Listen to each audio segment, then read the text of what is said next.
gente perdeu nossa capacidade de se espantar com as coisas? Ou ela ainda existe, só é bem mais seletiva do que gostaríamos de admitir, minha gente? E para participar do debate, para ajudar a gente nessa conversa, nós trouxemos o ex-árbitro e comentarista esportivo Márcio Chagas da Silva, da RBS. Seja bem-vindo! Muito bem, ele escreveu um artigo fortíssimo no UOL, contando das ofensas racistas que já sofreu no trabalho. Obrigado por estar aqui, Márcio. Agora, engraçado, eu achei que racismo no Brasil era uma coisa rara, uma coisa que não colava. Eu estava com essa perspectiva. Então tem, a verdade é que tem, Márcio. Eu, com quase 42 anos, eu te digo que eu não acho nem um pouco raro. Eu vivo isso quase que diariamente. Então, essa versão de que é uma raridade, ela não cola. Né? Quem é negro sabe o quanto isso é doloroso e o quanto a gente passa no dia a dia para tentar matar um leão e sobreviver.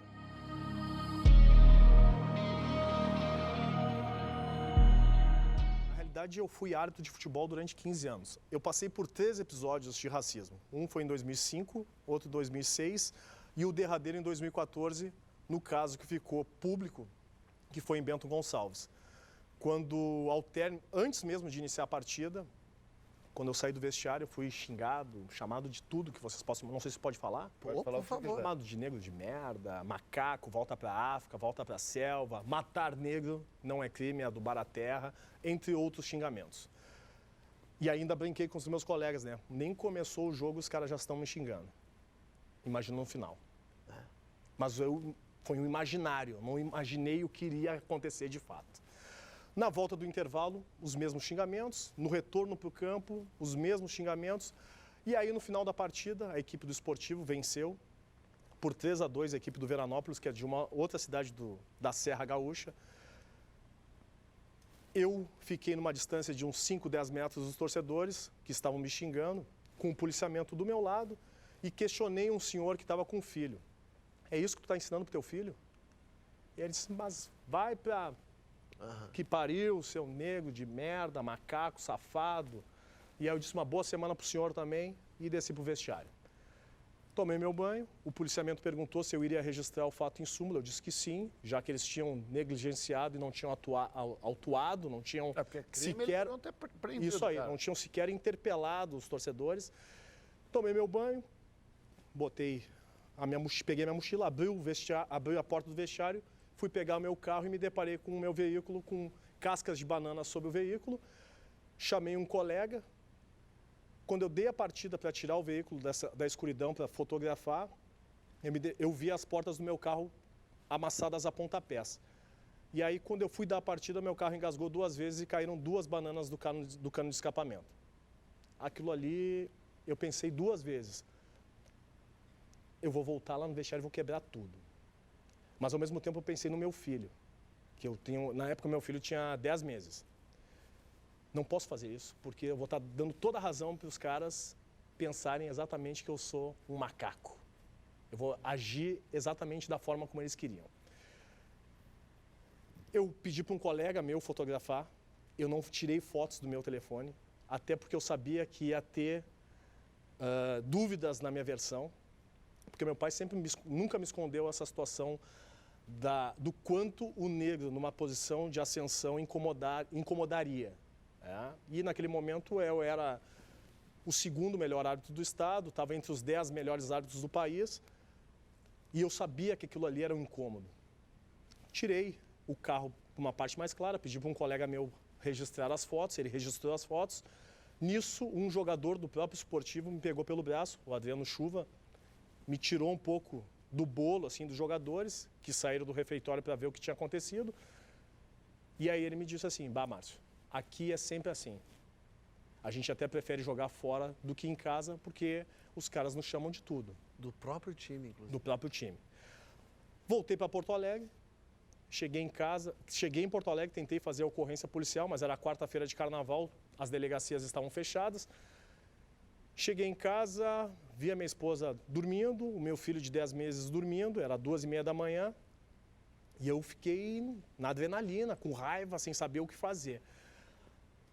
Aí veio a imagem do meu pai e tal, meu pai já faleceu, e aí eu pensei assim, pô, eu não posso ser omisso e ficar quieto com essa situação.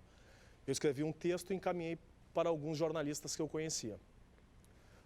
Na mesma manhã, a notícia veio a público, pedi as fotos para esse colega que tinha batido, ele me mandou as fotos e eu encaminhei. Para minha surpresa, o presidente da federação, né, me ligou na tarde, perguntando o motivo pelo qual eu não tinha ligado para ele antes de ter ido a público. E aí eu perguntei para ele, tá, mas o que mudaria? Mas tu está expondo o clube, o estado e a competição. Aí eu disse a ele, e eu? Eu pago o teu carro. Porque esse era o problema. Realmente. Aí eu disse assim, mas eu não estou lhe pedindo dinheiro, eu quero só respeito. Mas isso aí vai te prejudicar na carreira. Olha. Aí eu disse, eu vou comprar essa briga. Porque daqui 10 anos eu quero olhar para a cara do meu filho, quando ele me perguntar o que aconteceu, e eu vou dizer para ele o que aconteceu, a verdade do que aconteceu, e se porventura acontecer com ele, como ele deve prosseguir e levar adiante a situação.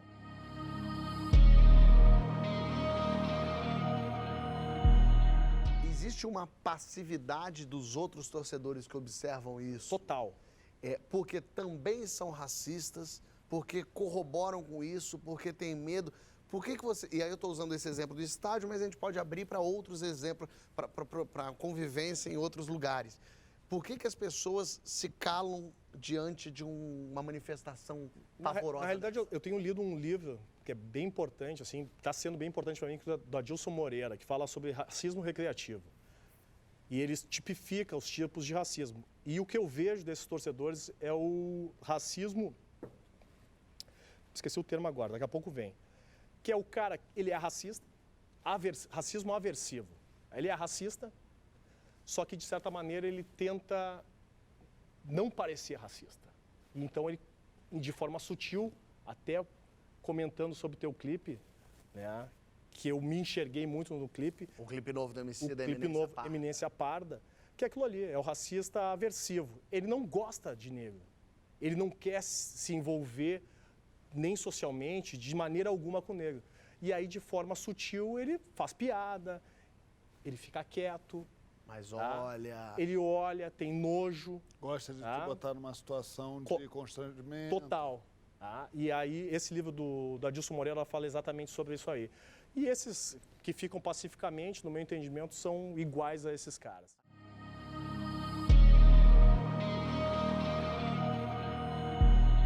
Eu acho que tem um conflito muito visível na realidade brasileira, que é um conflito que acontece entre a história e a memória, sacou?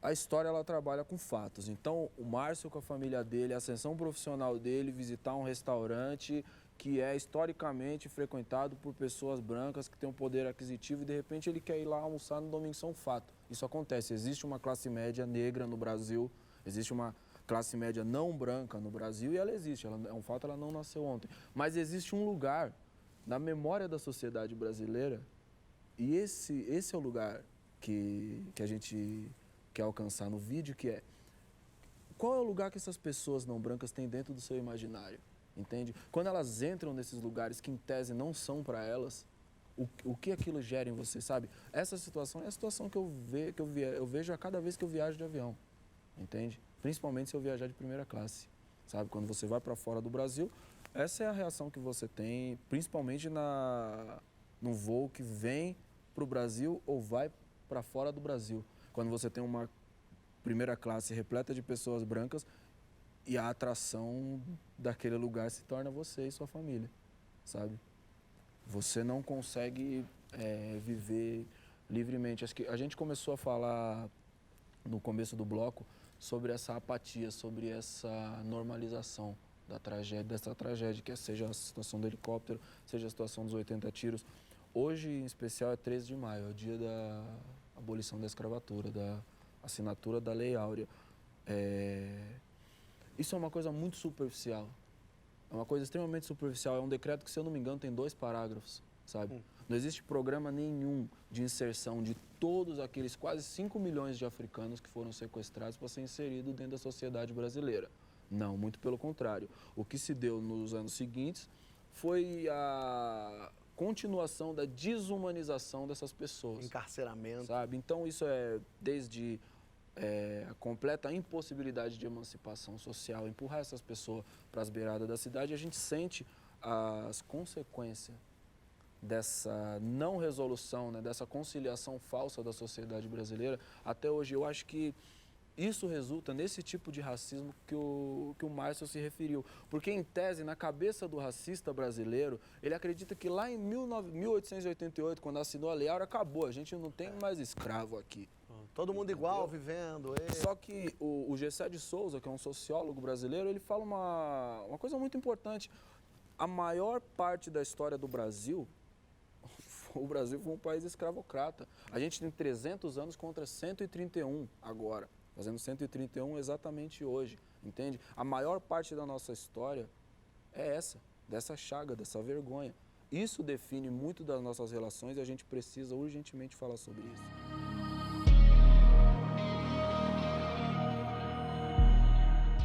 Quando as pessoas falam que racismo não existe ou não tem racismo no Brasil, isso é só porque já ficou normal e já é assim que a gente é?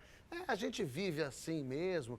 Já tem esse esquecimento ou é maldade mesmo por parte das pessoas? Eu acho que tem alguns campos onde isso ocorre, meu parceiro. Eu acho que é o seguinte, as pessoas podem, obviamente, ser ignorantes a respeito do assunto e não ter sensibilidade para prestar atenção nisso. Eu respeito isso aí. Acho que eu também sou ignorante a respeito de um monte de tema, sabe? E eu estou aberto a entender sobre eles. Agora, o grande problema é quando você nega aquilo e você encontra com uma evidência empírica, como, por exemplo, o relato do Márcio, e aí você vem e quer ensinar para o Márcio o que ele viveu todos esses 15 anos recebendo tudo isso. Tem até uma parada com um camarada meu zoou essa semana, tem um negócio que os caras estão chamando de Brasil Explaining.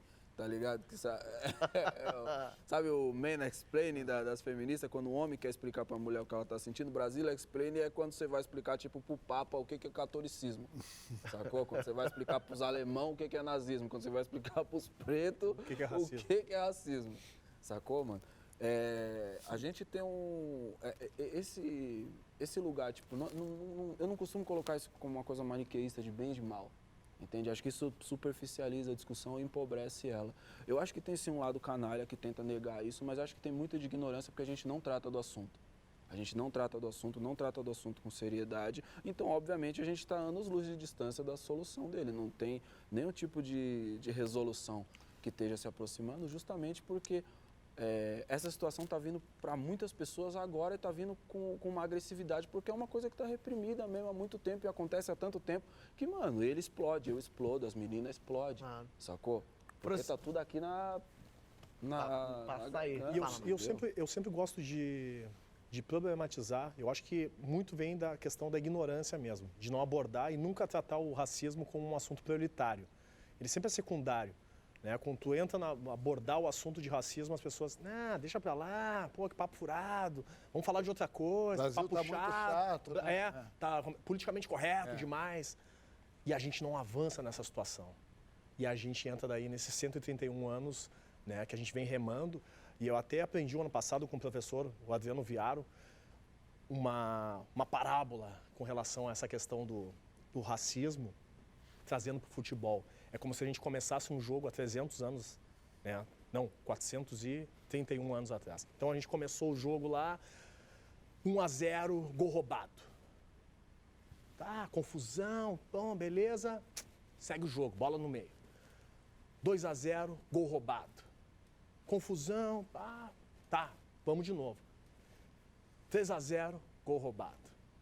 Confusão, acabou o primeiro tempo, tudo certo, tudo certo não, confusão, vamos pro vestiário. Tá, o que nós vamos fazer para solucionar agora? Troca o árbitro. Mas o placar continua. O placar continua. Tá, mas e nós? Azar, continua, segundo tempo, 3-0 para nós. Vocês corram atrás. E é assim a escravatura.